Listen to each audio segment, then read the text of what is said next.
Fallon and I went and saw Little Mermaid. Yeah, the other day. I've heard it's actually not that bad.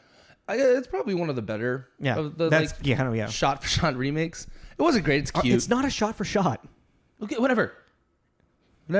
Anyways, they just keep doing this weird thing where they cut something out just to replace it with something they cut out the whole cook scene where Sebastian is trying to not be eaten, not be cooked. Yeah, which I was kind of bummed out about because I really liked. That's actually a really funny scene. Yeah. Yeah. Then they replaced it with Eric. Now has a song.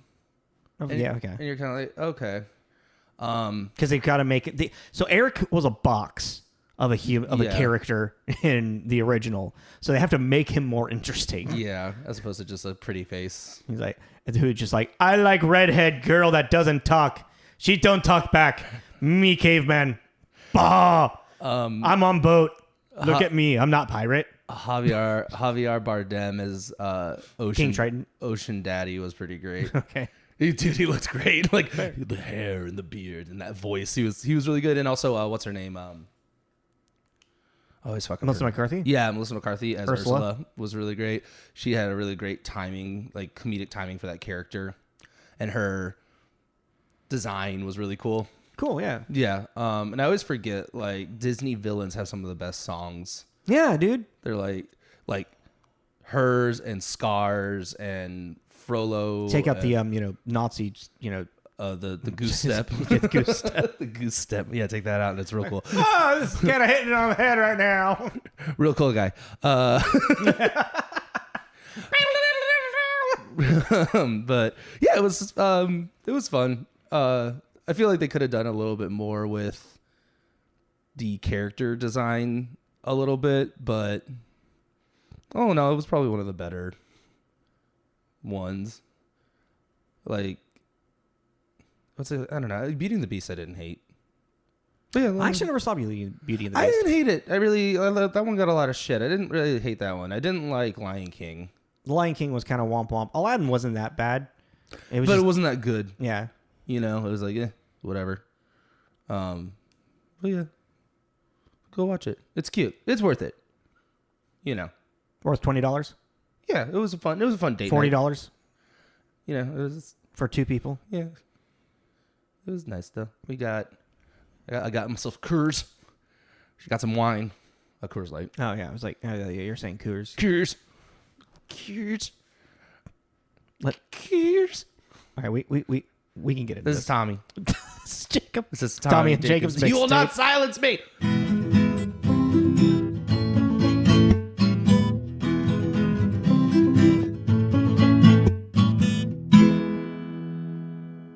Okay. Best line of the movie. Right here. What if we have the same one? Women have roles. Once you learn them, you'll stop objectifying them.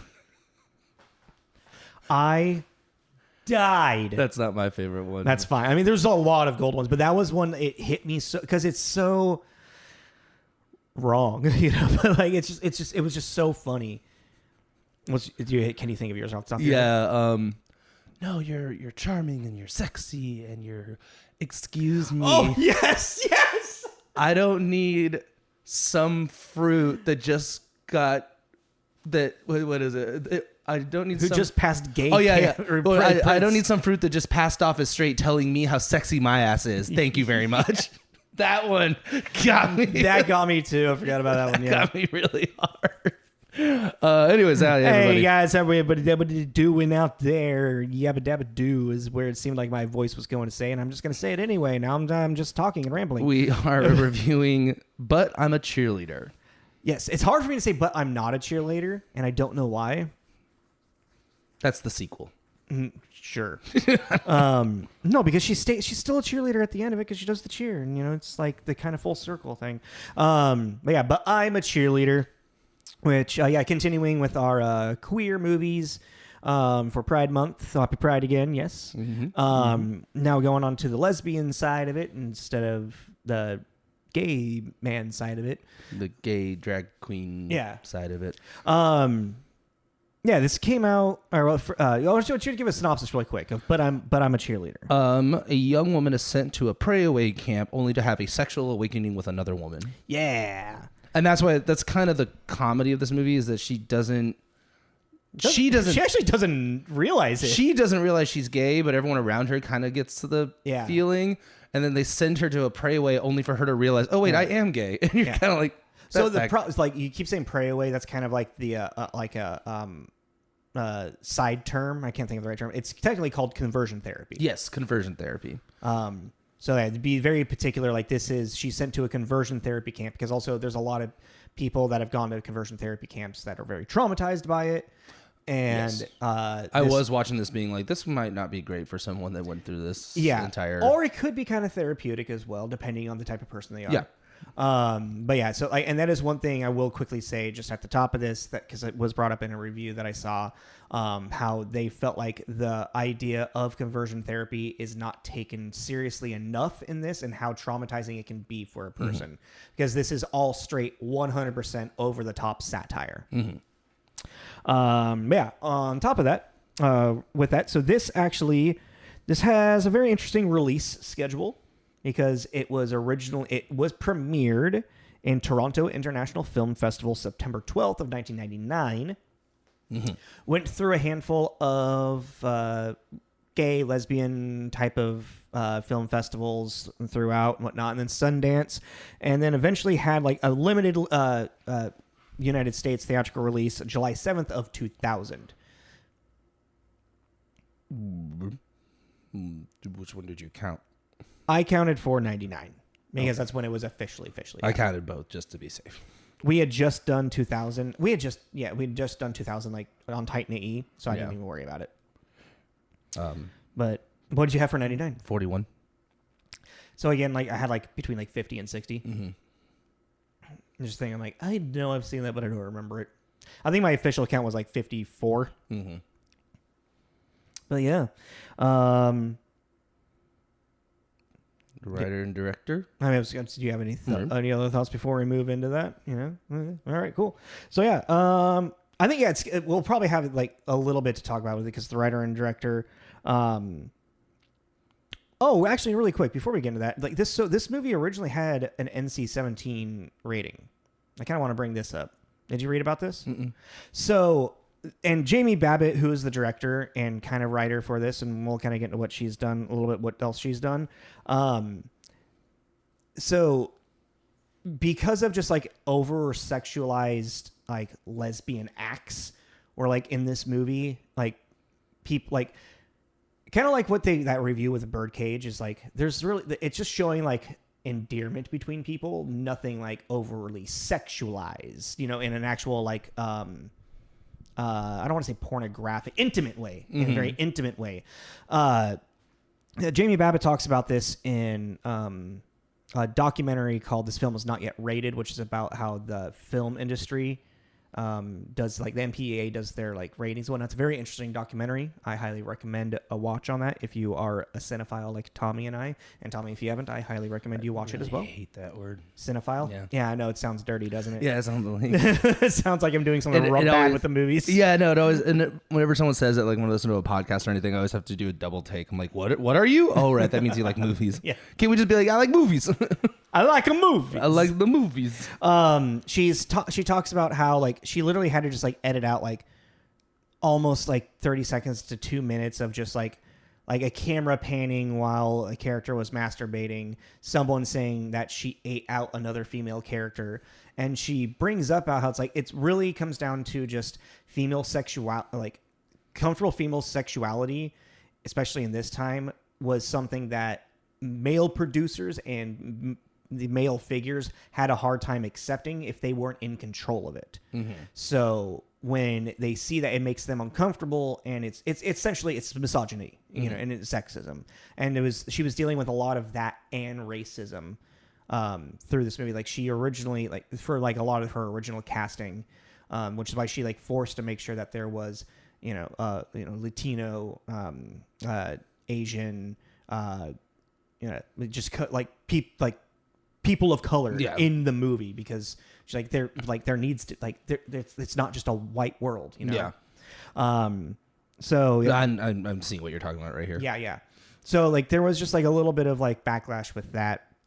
Well, and I should say backlash, but like she had like, she had to fight for her fucking film, which is a wonderful goddamn film. And also, I watched the director's cut, and I don't even know whether it's just like, wow, this just seems like a fucking normal movie to me. Well, yeah, it says Babbit removed the 2-second shot of Graham's hand sweeping Megan's clothed body, a camera pan of Megan's body when she is masturbating, and a comment that Megan, quote unquote, ate Graham out. Which I don't even, if the director's cut had any of those, I don't remember hearing the, ate her out thing. Yeah, I was like, I mean, yeah, but it's also, this is 20 years ago. Yeah. Over 20 years ago. And it's like, it's real different. No, exactly. And it's not different. But you see, but that's kind of interesting is like when you look at the birdcage and like how people just like embrace that, it's like, oh yeah, the gay people can be funny and blah, blah, blah, blah. Mm-hmm. But as soon as you actually get into the world of them being intimate, then it's like, whoa, whoa, whoa, whoa, whoa, whoa, buddy. You can't have that. Whoa, what is this, a porn? What is this, a porno? Like, there's no nudity in the movie, and they're all wearing clothes. Like, calm the fuck down. It's like you're watching love blossom. I thought it was really sweet, actually. Their love scene. I was like, oh, this is shot very well, and it's handled with care. And I thought it was very, very sweet. Yeah. Anyhow, but yeah. So Jamie Babbit. I love her name. Yeah, Jamie Babbit. So she produced this with her then partner at the time. I can't remember her name. I want to say it was like Sally something if you want to look it up real quick. But Jamie Babbit, this was her directorial debut other than like 2 shorts that she had done. She's directed mostly TV is what I saw. All I see is the last name Sperling. Or maybe first name. No, I think that with girlfriend Sperling. Or maybe Anna Sperling. They came up with the idea for this. Yeah. So Jamie Babbit is like the story writer. But like you were saying, a lot of TV shows like Gilmore Girls, most recently a few, like 6 episodes of Only Murders in the Building, which she is also that Martin Short thing. She directed a couple episodes of Russian Dolls, which I thought was interesting. Which that's kind of funny too. Didn't we just talk about that? Oh, we talked about because we're talking about Natasha. Yeah. And also she directed a movie that I own that I really like called The Quiet. The Quiet. Yeah, it's Alicia Cuthbert and Camilla. Was it Alicia Cuthbert again? Yeah. I remember. Yeah. What is it? Girl Next Door. Girl Next Door. What's the movie that I remember her in? And then also The Ranch with Ashton Kutcher recently. That was my first introduction to Timothy Oliphant. Yeah. Oh, that's right. He's the weird boyfriend. He's like the porn producer. Yeah. And he's like super skeezy and awesome in that. But The Quiet, I think it may be very problematic. The Quiet is a movie about Alicia Cuthbert is in a sexually abusive relationship with her father. Ugh. And Camilla, I forget her last name, but she is like her parents die in a tragic car accident and is adopted by the family. So they're all teenagers right now. And she's like supposed to be like mute or deaf or something. Okay. So the family thinks they can just do what they carry on doing without her knowing. And she starts picking up on it. And then her and Alicia Cuthbert like band together to free Alicia Cuthbert from the trauma, from the abuse. Huh. Not very well received commercially or critically, but it sounds kind of specific. Yeah, I enjoyed the movie. I thought it was. I think it's. Why do you have that? Because I really liked it. But you went saw like theaters? I can't remember. Like, it just sounds like a random thing to stumble upon, which it happens. I mean, with us too. Like when I was in my early 20s, I went through like just like buying everything that was at Hollywood Video that was like used. Yeah. Or my old roommate. He worked at Hollywood Video. He would just steal a bunch of the used ones and be like, "Here's DVDs, everybody." So yeah. Interesting. Yeah, I'll let you borrow it if you want to watch it. Yeah, I'm curious. That's Jamie Babbit. And then so the screenplay was written by Brian Wayne Peterson, and actually Jamie Babbit approached him. Yes. To write this. Yes, I read that. I forget exactly why. I forgot to make that note. Well, it says here, Babbit brought in screenwriter and recent graduate of USC School of Cinematic Arts, Brian Wayne Peterson. And Peterson had experience with reparative therapy while working at a prison clinic for sex offenders. He has said that he wanted to make a film that would not only entertain people, but also anger then encourage them to talk about the issues it raised. Yeah, that's fair. And I can see this movie kind of doing that. And we kind of opened up with that. Yeah. And he's known for like being like a producer and like for like Smallville. Yeah, and wrote some of it. Yeah, too. I think he might have been like one of like creative minds behind it too, which I thought was very interesting. And then like I remember liking Smallville at the time. I mean, I feel like it was like the beginning of The like CW. of the CW superhero stuff. Yeah. Yeah. I mean, he's a lot of CW stuff. Yeah. Like, he's just like a CW guy. Yeah. Oh, and also a writer on the show I really liked. I fell off of it. Salem. I wrote that down as one of them. Yeah. That's a really cool. Also, I found it like he has another one that he did called Beauty and the Beast. It's a TV show. Yeah, like 2012 to 2013 is when it was.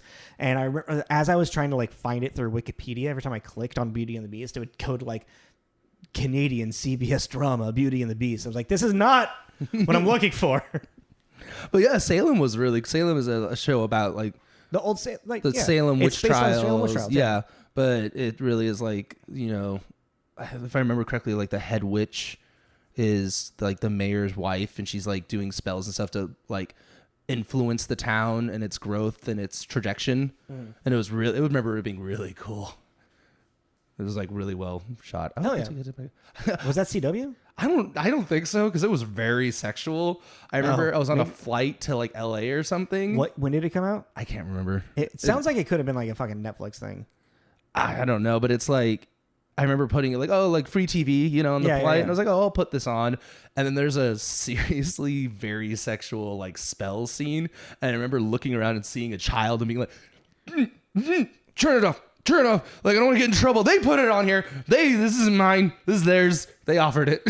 You know, just like, I just didn't want to. I'm not watching porn. I'm not watching porn. Yeah, I just didn't want to hear a child behind me go, "Mommy, what's that lady doing to that other lady?" You know. It didn't. That's awesome. But yeah. And so what's really cool, and I really like that, is that Jamie Babbit and Brian Wayne Peterson both they're lesbian and gay. So this is like out of like what we've had, like, because with Birdcage there was Mike Nichols and Elaine May, both straight, or as far as I read, you know, as far as you are aware of. Yeah. But they're both openly gay. And it's just, it's really cool to actually just like watch, like, because this is like they're experts in this, you know. I didn't know that Brian Peterson was gay. Yeah. Okay. But it also makes it just so it feels like. Well, he just said he went to the conversion therapy, reparative therapy, for sex offenders. No, he worked. Oh, I thought he said while working at a prison clinic. Experience with reparative therapy while working. Oh, fuck, I thought he went through it. No, while working at a prison clinic for sex offenders. So he worked at one. Oh, okay. Well, that that changes a little bit of the perspective that I had, but not. I mean, he's seen it. He knows the effects it has, and that probably makes sense why those two characters that are trying to break the kids out are kind of like in it as well, because that was kind of an interesting swerve, but made sense as well. Well, and that's also like with those two being just like, I just want you to know you have options, as opposed to what they're doing, which is you don't have. You don't have option. Yeah. But yeah. Get into our. Yeah, let's go into starring. Yeah. I wasn't really sure what order to do it in, so I really just have. I mean, obviously, Natasha Lyonne, who plays Megan, is the lead and our central character, and we kind of go through her journey through this more than anyone's. And I love her. She's wonderful. This is also, I think, like, this is very much not a role that she would generally get cast as, like playing kind of more of like the femme pretty girl type thing, cheerleader type girl, you know? She's generally, you know, like, I mean, in American Pie, she's like the slutty best friend. In Slums of Beverly Hills, she's more like in a sexual awakening type thing. Which, I mean, yeah, but like it's just like that's a great movie. It's a different type of like character. And then more recently, if you don't know what we're talking about, because we kind of brought up older things, Orange is the New Black. Yeah. It's a brand new show on Peacock, I think, called Poker Face. Yeah. Which is really, really good. I started watching it. I try to watch anything she's in because I really like her. But Poker Face is cool. It's like a crime comedy drama thing, but the whole like shtick is that she can just tell when people are lying. Okay. It's not really explained. It's not like, could be supernatural, could just be like really great perception or whatever, but she can always tell when someone's lying. And so she finds herself like solving murders and stuff because she just happens upon them, but can tell from conversations like who's lying, and she solves it. It's like just a murder mystery solving thing. And it was really good. It was fun. It's a fun popcorn, you know. Yeah. Just every episode's a different case. And hell yeah. Yeah. And then I have next Clea DuVall because she's our other lead. Yeah. Yeah. Who plays Graham, who we did in a long time ago. Our very first aired episode. The Faculty. I thought Idle Hands was. No, it was Faculty. Mm-hmm. Idle Hands was number 2. The Faculty. So our very first episode. Yeah. And still 139. Can't really remember anything else I've fully seen her in, except for I remember her in American Horror Story, but who was she in American Horror Story? I couldn't remember that. Season 6. What, I don't know numbers. What was it? Cult. Oh, yeah. Okay, she it's was Cult. married to Allison Pill. Yes. Okay. Yeah. Okay. I really don't remember Cult. Girl Interrupted and Identity. I really remember her in those. I don't remember her in Identity. She's kind of a Graham, kind of smoking, kind of like hard shell. Kind of the same character in The Faculty. Yeah, kind of just what she did for that era, you know? Yeah. Yeah. And then next I have Cathy Moriarty, Which I did not realize that was her last name, and that's sick. Moriarty? Mm-hmm. Why does that sound familiar? Sherlock Holmes. Oh, yeah. Okay. And it's just like, I don't know, with her voice and everything, like, and she's a really... You are a Moriarty. She's also a really good voice actress. Yeah, she's a very big voice actress, and she was one of my first villains ever because she was in Casper. Mm-hmm. And that was one of the I first don't really movies. remember Casper very well. I think you should rewatch. It's cute. It's a good rewatch. I think it's like in my mind, I think as a kid, what I remembered most is there's all the ghosts being like goofy and slapsticky. They're very, yeah. Well, I mean, even their names are Fatso, Slim, and Stinky. Mm-hmm. Yeah. I had their toys. She's also in Analyze That. I'm pretty sure that she's the one trying to kill Robert De Niro. Oh, interesting. She's like the I don't mom. remember Analyze That or Analyze This very well. Oh my God, you need to watch those. Looking at her like movie list, I was like, I look at her and I'm like, I know her. I've seen her and stuff. I recognize her, but I'm like, I don't remember her. I don't remember any of the movies she's in. I know there's like a broken record, but just Robert De Niro in Analyze That is so funny. Like, he's just constantly in a panic, which I don't want to say making fun of a panic attack, but he's having a panic attack, and then he creates his own fix, and Billy Crystal's like, okay, good job. And he's like, yo, good, yo. And he's like, I really didn't do anything. I really didn't. No, yo, you're good. You're good, yo. It's funny. It's such a dry humor, but it's so good. It's great. Yeah. That's a great pairing, too. I think just we can really quick go down the rest. I mean, well, RuPaul. Which I did not realize that was until you didn't recognize them, did you? No, I didn't recognize because RuPaul. it's one of the very, very, very few times RuPaul had performed outside of drag. Yeah, you know, so they got their mustache and they got like stubble and they got them. Yeah, they just look like a dude, like Coach, like. It was so funny. And if you don't know who RuPaul is, I don't know how to fucking explain RuPaul that. RuPaul's Drag Race. RuPaul actually... So I was introduced to RuPaul when she had her own talk show back in like the early 90s that my mom watched all the fucking time. Oh, I didn't know that RuPaul had a talk show. RuPaul has been like an actual like celebrity since like the 80s, late 80s. Oh, yeah. I know that RuPaul's been around forever, but I just thought this was so funny for...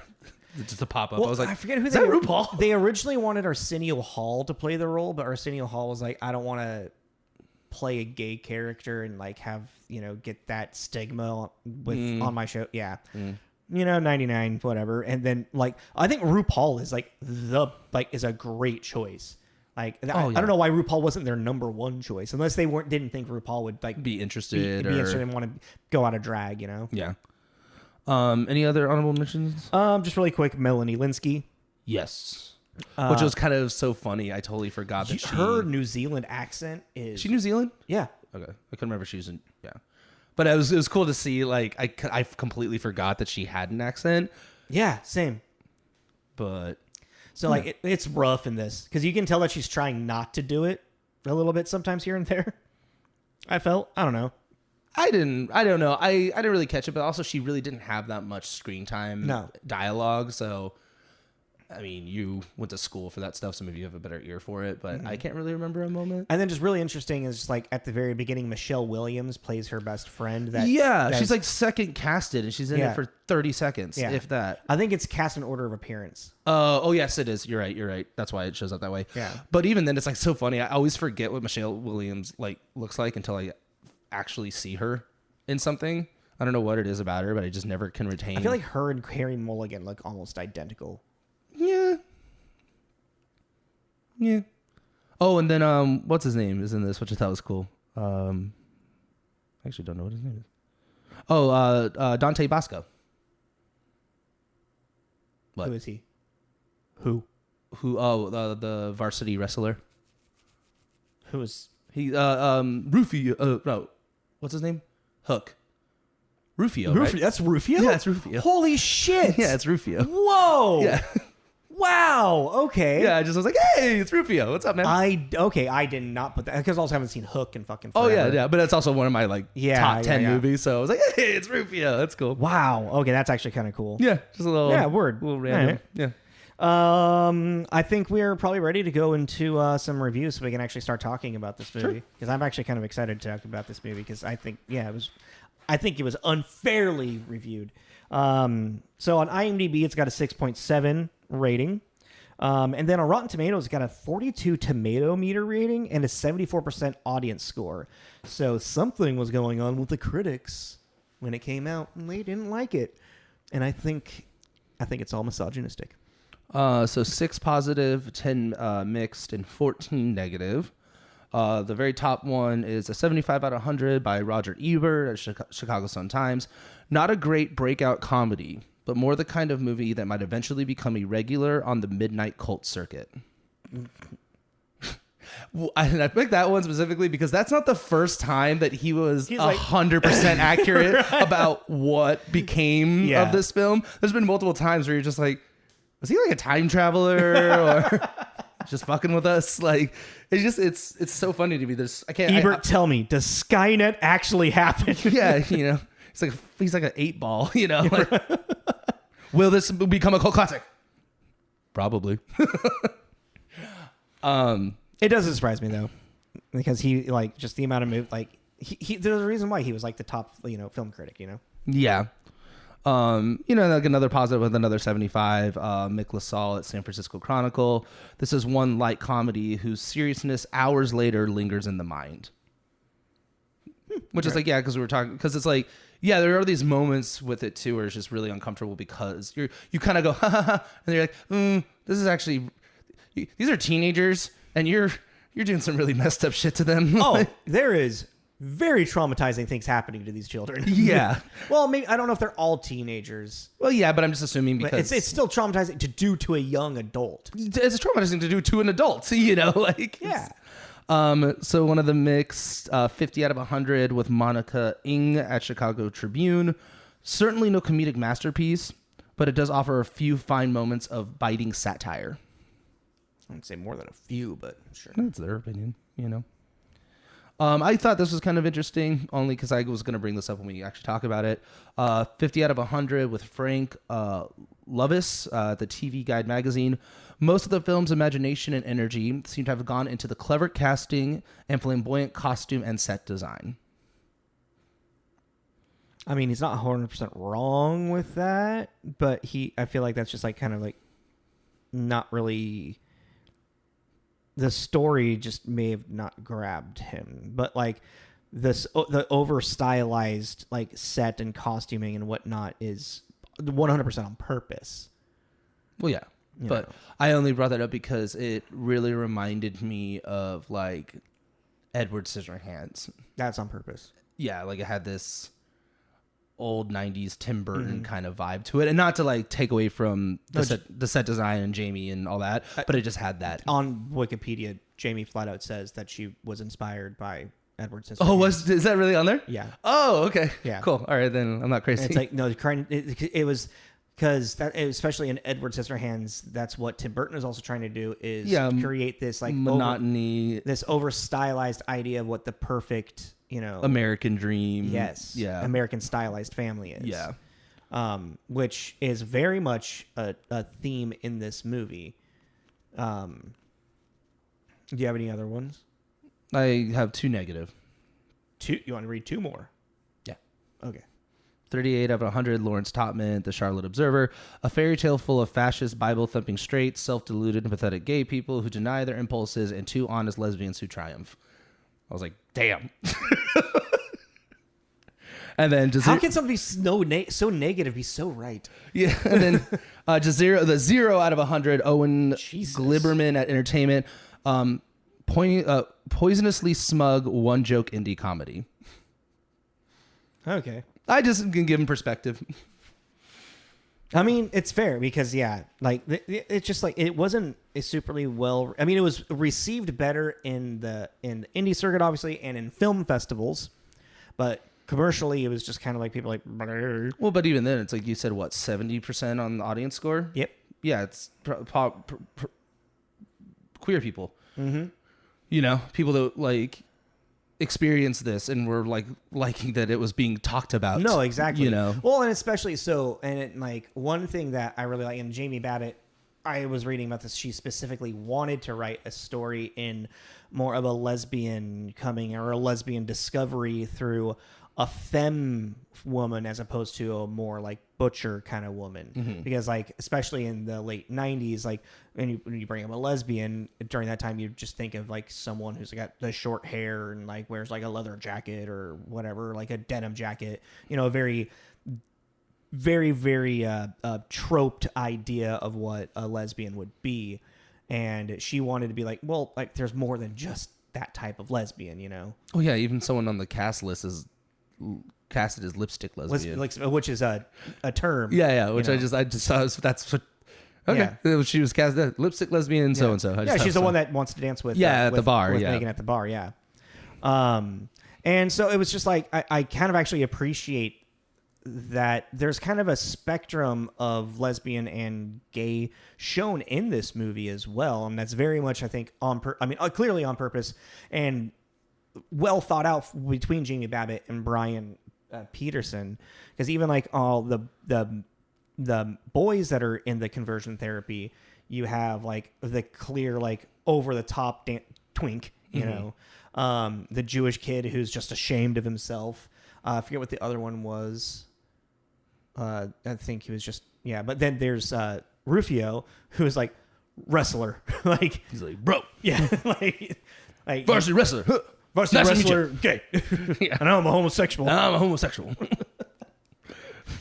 And it's just I was oh, this is very. I just I like the spectrum of it, which was really and I think represented very, very well as well.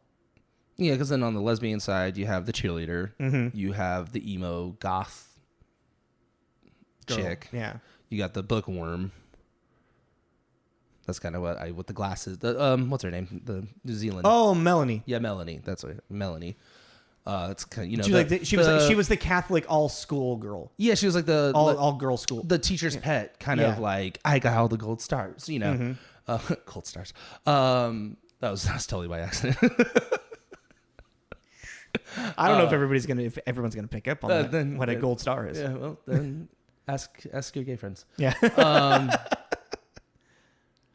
And then I guess with Graham, Graham is the I know what I am. Yeah. And I'm okay with it. Yeah. As opposed to you fuckers, Well, the broken family. The broken family. And then it's almost she's almost the tortured artist. What was I actually didn't write down. Oh, then Jan. Jan is kind of Jan was an interesting one too, because Jan had the shaved, the mohawk. Yeah. And then even in that conversation is saying that she likes boys, but it's no one believes her. I couldn't tell if that was her saying what they wanted to hear or if she was really... that's a really, really tough one. And I have a projection and a speculation. And there's definitely a sense of... especially so having a lot of trans friends is you know, you can still be like, you know, have your like body of a female, but you know, identify or be a male, you know, and want to transition, maybe not be able to do that. Jan may have been someone that was trans, wanted to be in transition, but still, just because like if someone was born as a female and is mentally, you know, mindful male, you know, are trans male, doesn't mean they don't want to have sex with men still. Doesn't mean that they are attracted to only women. So that could have been a whole thing with Jan, is that, you know, because they were also still had like a little bit of a mustache that looked very purposeful for them. You know, they were very masculine presenting, and as it appeared. So it was just kind of interesting. Is like, that's where I was like, I'm looking, I was like, was this their attempt at trying to show the beginnings of a trans character that they just didn't know how to work out properly? They didn't flush out entirely. Maybe. You know? I mean, that's also, like, Jan's moment is one of the saddest ones, too. Yeah, especially how they run out. I was like, I quit. Because I'm not as pretty as the other girls. Yeah, and, exactly. You're like, oh, no, Jan, come here. Yeah. Yeah, that was brutal. Yeah. And that's the thing. There's the movie, too. It's like there's these moments where you're like, I caught myself like I said earlier, like, ooh. Yeah. I don't feel good about that anymore. So the way that, I mean, so the over stylized idea of this movie, the satire of it, is what's really great is just like how they kind of like beat you over the head with this idea of like anything that's different for the culture at the time is a gateway to becoming a homosexual. Yeah, pretty much. Like Megan's character, she's a vegetarian. Oh yeah, the tofu. Yeah, keep trying to feed us this tofu. And it's like, what? That doesn't make her a lesbian. What the fuck? And then the Melissa Etheridge poster in her, which is like, it's like, all right, well, that starts to point at something a little bit. I can see that. And then like her friend Michelle Williams' character is like, she has no pictures of boys in her locker, only women like this, and it's a girl in like a bikini. It's like a Sports Illustrated. It's like, or well, something. maybe she just wants, you know, that's the figure she's, going for. I don't. It's like, but like, yeah, like people have that as motivation exactly. for working out, yeah, getting in shape. It's like all of their shit is just like pointing out like how she's lesbian. She's like, but I have a boyfriend. Also, her boyfriend does not know how to kiss. It's like it's so uncomfortable. It's so uncomfortable. He's like it looks like he's literally just like licking the inside of her mouth. It reminded me of Antonio Banderas and Catherine Zeta-Jones and Zorro kissing. I don't really remember. Oh, that. dude, let me show it. I'll show it to you later. Oh, actually, we could put a still of it. Like, maybe, yeah, if we can find it, yeah. Because, dude, it's like, oh, it's brutal. Yeah, and like, but like it's interesting is that they allude through like the beginning of it, and also I do really like how like the sequence of like the title sequence is just like cheerleaders doing their cheer, but it's clear like close-ups of just like the torso or the butt. You know, it's very much kind of this idea of objectifying a female body, but in a way to kind of present where this movie is going to be going. Does that make sense? Yes. And especially how Natasha Lyonne's character, Megan, she keeps having flashbacks. It's like you're seeing her perspective in cheer practice and she's not realizing that this is her she's enjoying it. She's fantasizing. Yeah. Because she even says that in the movie too. Like, oh, not everyone had those thoughts. Exactly. She doesn't realize that the thoughts she's having are sexual in nature, I guess. Yeah. She hasn't made that. Which also makes yet. sense because of like the naivety of her because of her family. She's like, I'm a good Christian girl. You know, why would there's no way I'm gay. There's no way I'm a lesbian. I believe in God, you know, and it's really interesting how she's forced into this conversion therapy and which then leads to her and that's also another fun thing is like this for the satire, flipping the expectation on its head, you know, is that someone who doesn't believe to be a lesbian and then goes to conversion therapy and comes out realizing, oh, I am a lesbian. As you know, like I love how they flip that journey of like what that should be, you know? Well, it's always just so like funny to me too, and I don't mean like haha funny. I mean kind of like I don't know. Anyways, but with these kind of things too, you know, like I've had friends that have been sent to all-girl Catholic school. Yeah.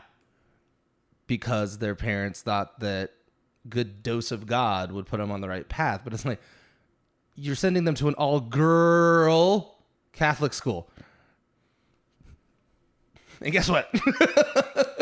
They like girls. But there's the same thing with like the second that they walk in and they're trying to like keep the temptation at a minimum, but they let them sleep in the same room together. Right. And you're like, this doesn't make any sense. You're stupid. Not only is this concept stupid, but you're doing a stupid idea stupidly. Like, I just can't even. But man, everything's all pink or blue. Well, no, and that's a lovely thing that I feel like Jamie Babbit did is just like this the gender norm, quote unquote. Yeah, it's the over the top. It's so bright and vibrant that it becomes fake. Yeah, everything. Yeah, everything is. Well, even I thought was a really cool little detail is what was her name? Mary Brown, was that her name? The leader. Oh, Cathy's character? Yeah, Mary Brown, yeah. Mary Brown, the like leader of this conversion thing. All of her flowers out in the front yard are plastic. Mm-hmm. So that was just another level of just this fake idealistic thing, you know? Or the fact even that her son is clearly gay. Yeah. And she's aware of it. Yeah, you know, and like she's constantly trying to convert him just by keep him straight. Yeah, like that's more like that. He's already done the therapy, but she has to like slap his hand with a ruler every now and then. He kind of like, what do we say? No sipping. Yeah, drink it like a man. Chug it. It's that scene in the Birdcage we forgot to talk about. Yeah. Men smear. I pierced the toast. No one gives a damn about the toast. Yeah, I can just have another piece of toast. Oh my god, I can just have another piece of or put the goddamn pinky down. But like, yeah, that whole thing was just, and it's like you laugh at it, like that's what I mean by you chuckle at it, and then you're kind of like, you're a terrible mother. No, but you see, it's like we laugh at it because of the way that it's being presented, because of the satire in it. Yeah, and we're supposed to be, and we're meant to laugh with it, but we're also like, it's designed for us to laugh at it, and think about like, why am I laughing at this? That's true, because if it was in the setting of like an actual drama where this mother is like abusing her son, you wouldn't be laughing at it. Yeah. Like if she like slapped the thing out of his hands, like you drink it like a man, you'd be like, oh damn. But the fact that you're right under this satire, because even the whole no wire hangers. What is that from? What? Oh, it's an I forget the name of the movie. That was scary. It's like right. It is. It's a movie about a mother abusing their daughter, and she can constantly beats her with wire hangers. It's cool. What baby mama, something like that. Isn't Baby Mama with Tina Fey and no? Yeah, it is. Amy Poehler. I don't remember wire hangers in that movie. I'll look it up later. Yeah. No, but even like it's just this, like the ridiculousness of every time. What's his name? Rock. Yeah, Rock, the son. And he's he's got the rake between his legs, and he's oh my god, all of the overly sexualized like moments of just it's so fucking funny. Because of how they lean into like all of these like these people that are supposed to be converting to get straight, but they're just surrounded by just constant sexual energy. Well, yeah, and they're young people. Yeah, but and so like all of that's happening through all of this, just kind of as like the humor to kind of like lean into what this conversion therapy camp is, but inside of it is this wonderful story of Megan discovering herself with Graham. Mm-hmm. And I think that's the heart of it. And it's I guess that's kind of like where it kind of like gets into that like low 70s, kind of like maybe higher 60s, because it has like all of like, I don't know, Megan's like journey through it is just so good inside of the over stylized everything, but it starts to kind of. There's even like Catherine Towney. What's her name? Catherine Towney plays the gothic chick. What was her name? I forgot to write her down. Ansel? No. Catherine Towney's character. I can't see it here. Don't worry about it. But like, is like when they're doing the AA thing. Hi, my name's Ted. I'm an alcoholic. Hi, Ted. But instead they're doing, hi, my name's... I'm a homosexual. Or she's like, hi, my name's whatever it is. I like pain and I'm a homosexual. And then the next scene, she's using her aversion therapy thing as a vibrator. Yeah. Like, it's like, yeah. You're just like, ooh. Oh, yeah. What were all the steps? Is admitting you're a homosexual. I can't remember. There was one that was essentially... There's number 2. And then 3 is family therapy. 4 is know your root. Know your root. That was... Also, like, as like all of this is happening, is like you start to really see like Mary, the leader of it, slowly is like... It starts off clear as like this kind of feels very like over the top and traumatizing, and it just gets worse. And it's like, yeah, it's kind of also like, especially what we review, is like it gets worse, but you don't really kind of notice it in the moment till you look back on it. Well, it's because like you, in a way, as an audience member, are kind of going through a little bit of own conversion therapy of your own, of just because as it gets worse, you don't really realize, you don't really think about it because you're now in this world with them. Yeah, that's true. You're just being like, oh yeah, that's the ridiculous next step that I guess you obviously we're jumping to that, but yeah, like the finding your root. Yeah, even just like simulated sex. Yeah, but with the Adam and Eve. Yeah. Oh, that was awesome. I was like, this is so good. Fuck, dude. Or like when when they have their the 2 boys have their discretion, and she puts them in a fucking like dollhouse in the backyard for a week. Yeah. Solitary confinement for a week. A week. In a fucking dollhouse in the backyard. It's weird. It's like that kind of had me. That kind of broke me out of my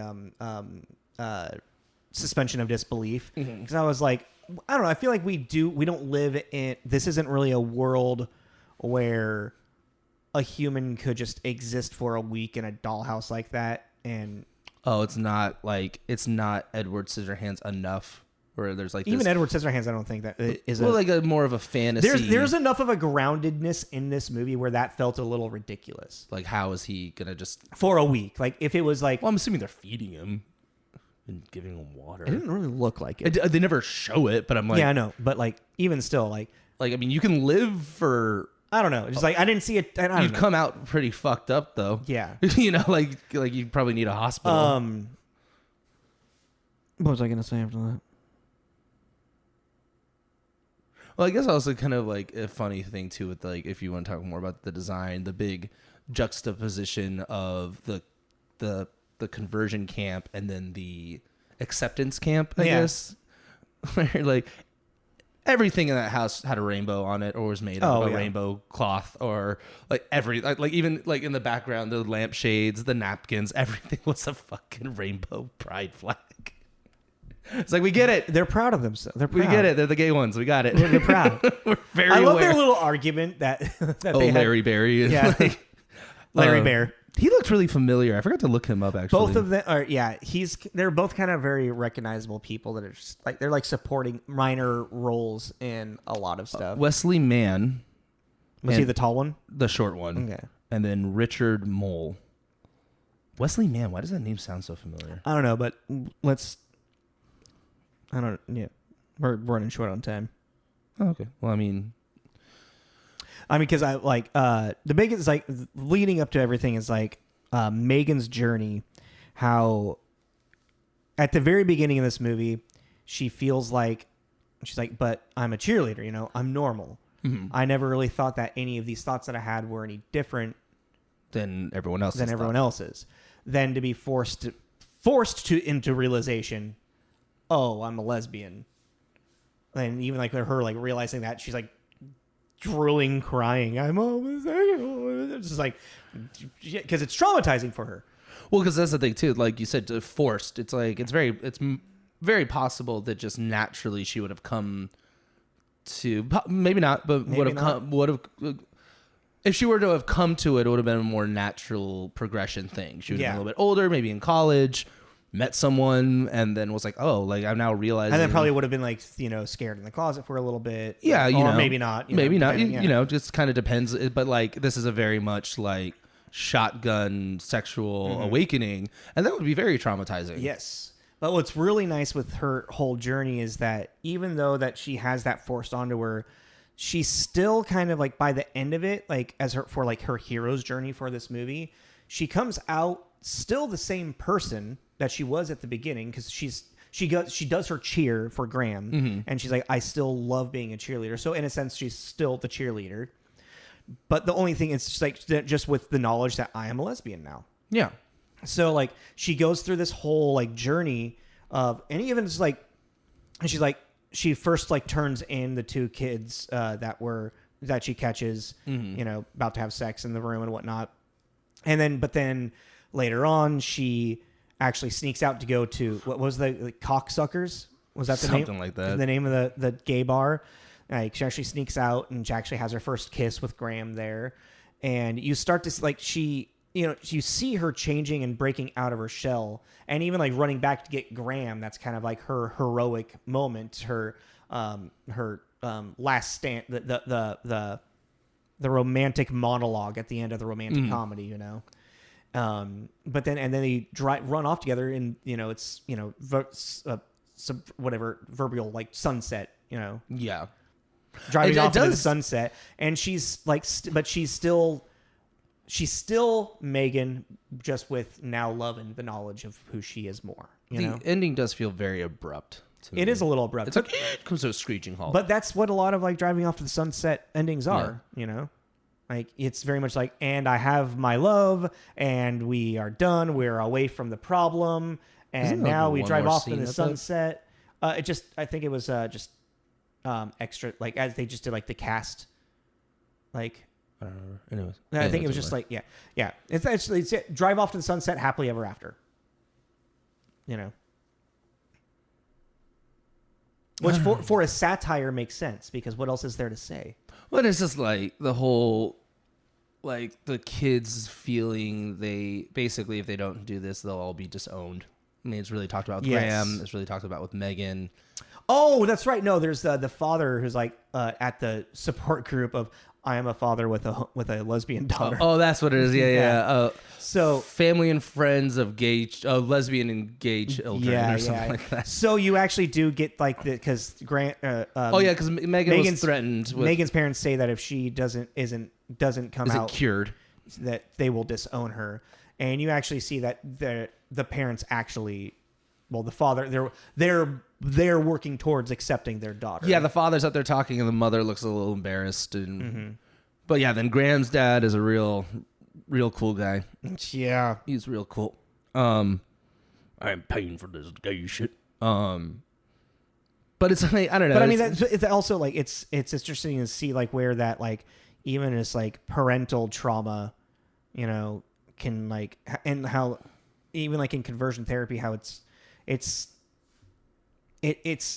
you're bringing the parents in to try to continue this like traumatizing like therapy, I don't know. I just think it's also like, why do you fucking care? We're kind of more in a world like that now. I just can't. Yeah, but it's still out there. Oh, 100% still yeah, out there. 1,000% still out there. I just can't imagine giving a shit. Right. I really just wouldn't give a shit. Like, not to like, I don't know why, but it made me think of that really, really cringy scene in Family Stone at the dinner table. I think it's Family Stone. And Sarah Jessica Parker's talking about, well, like, why would you want a gay child?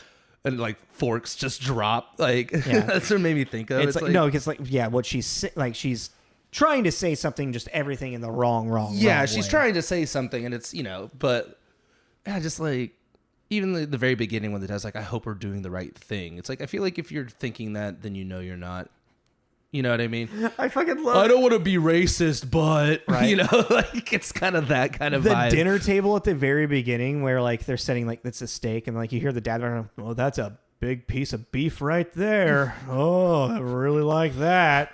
It's just like, what the It's like, there's small little, like, clever lines that if you're not really paying attention to it, you're not really catching the Isn't he also like the innuendos that Jamie and Brian are like trying to present to you? Like side eyeing too. Like, Yeah, yeah, like big piece of meat. Yeah, pretty good looking. No, and even like when they're doing the prayer, and he's like, and then for us to be normal, and then yeah, Megan's just kind of like, why are you leaning at me? It's like I get sexuality is very natural and everything like that too, but I just had this weird thought pop in my head with what you're saying about that. It's like, all right, dude, you're just really hoping that your daughter really craves some dick. Like that's what you're basically wishing for. Why are you wishing for either? Like let her, whatever she, but you're really wanting her to get real dick down, dude. Like I don't know why you're so concerned. Have you? Oh yeah, this is a very big tangent, but do you know those fucking like Christian things where it's like the daughter, like they do like a weird like father-daughter half marriage thing where she promises herself to God and her like quote unquote her father until marriage. It's like this thing that's like at 14. I can't remember what it's called, but literally For who? Mother. It's for the father and the No, but like for what religion? For Christianity. Which one? Like just all of them? It's Christian, man. It's one of them. Yeah. One of them. I don't know. The abusive Christians. Kind of split hairs here, but but no, it's just kind of like you just made my brain go down there. I just don't really No, it's just. But I mean, that's just like a huge thing. Even like what Jamie Babbit like experienced in trying to make this movie is just like a whole patriarchal like society that's always been trying to control women and how their bodies are, how they have used their bodies, or or their experiences. I mean, that's actually a pretty good. Which is also, I mean, it's like. Christianity itself and it is built inside of a patriarchal idea so much that when you start pressing that into a culture, then the culture itself is going to become very patriarchal and misogynistic. Well, I just was thinking too that like it'd be interesting to have this conversation with someone like, I won't say their name, but we went to go see a movie and we were talking to them outside for a minute. Younger. Be interesting to have a conversation with them about like this, because I feel like with our age group too, it was kind of a mixed bag for some of our friends that did come out. Some of them were fine. Some of them were like whatever. Some of them were not great. Some of them were bad, and it would be just interesting to see generationally now, like with a how they would take this 22, 24-year-old now, and if they've had friends or they themselves have gone through it, just to be like, well, what is it like with the little bit the in between, you know what I mean? Like now that more kids have been had with like a progression of the ages and everything, I'm just curious how their experience is, because we're in our 30s, so it's a different generation gap. So it'd just be kind of interesting to be like, how is it really received now in a lot of ways? I don't know. It feels to be just like, I mean, it has to be, a lot of it has to be regional too. Yeah, that's 100%. But also a big thing about is a lot of these like younger generation, these young kids that are like either coming out and whatnot, they have parents that are closer than our age that had watched a lot of their friends battle. That's what I'm saying. Yeah. So I feel like it is a lot more of just kind of like a casual, like streamlined, like, I know. Like, I feel like a lot of, okay, cool. Yeah. Like, peace. Could I finish eating my sandwich? It's like, are you just coming to realize this now? Yeah. Well, I've seen those videos too of parents being like, yeah, I know. Oh yeah, like the filming of the kid coming out. Or the kids filming their coming out with their parents. Yeah, and the parents like my favorite. I saw one where the parents like very much like, okay, cool, I don't really care, but like, cool, like I'm glad that you feel comfortable talking to me about it. But yeah, all right, that's great. Good for you. I've seen a lot more emotional ones where the mom's like, yeah, you can say it, honey. You can say it. It's really like, and I'm just like, Mom. But yeah, no, it's just I just thought I was thinking about that because it was such a mixed bag for people our age.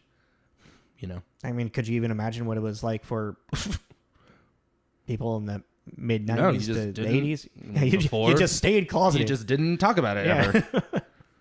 Don't ask, don't tell. Yeah. Thank you, Bill Clinton. Oh, I forgot about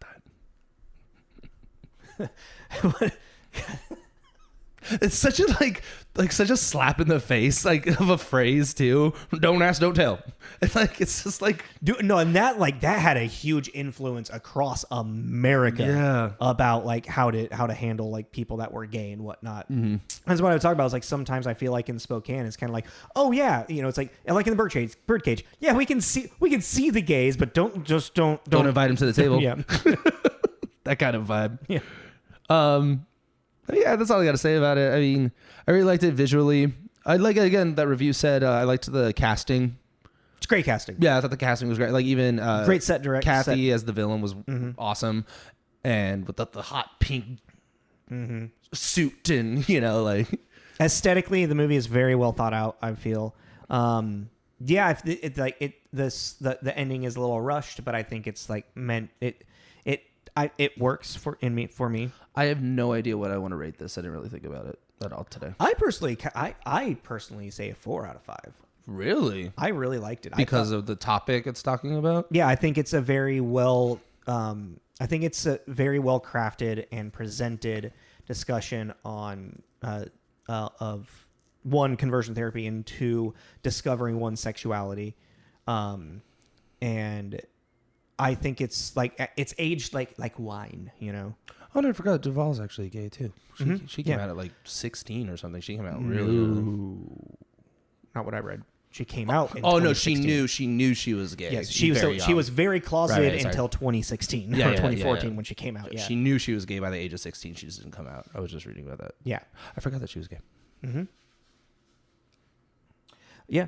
I give this a 4 out of 5. I just think it's like I think it's just gotten better over time, and I think maybe it's just like also it speaks very much to our generation, because our generation like these people are kind of our age, well, more my age ish, and I mean, I feel like they're a little bit older than you. Only like 4 or 5 years. Mm. So it's like this the age gap that we have is yeah. I'm the in between. I am the bridge.